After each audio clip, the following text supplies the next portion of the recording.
In this video, we're going to review an option to raise the height of a chair or a favorite recliner for you or your loved one if you're struggling getting up due to weakness, pain, maybe after a total hip or total knee surgery.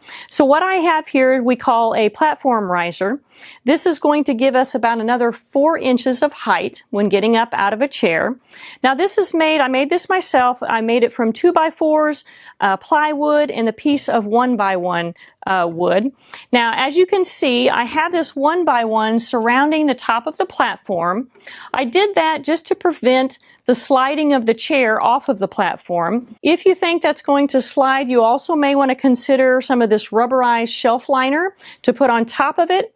And if you're placing it on a surface where it may slide, you may want to put some of this underneath it as well. So when making this, you want to check the base of the chair, whether it has legs, whether it has a metal base, whatever that may be. You just want to make sure when you're taking that measurement that you're getting the width and the depth of the base of that chair to make sure that you get this measured correctly so that it fits in here and has a nice solid platform underneath it. Now I've also put a piece of 2x4 underneath this platform for just a little bit more security and stability as well when we set the chair on top of this. So let's take a look at how this platform works under a recliner. So this is what the platform riser looks like beneath the recliner.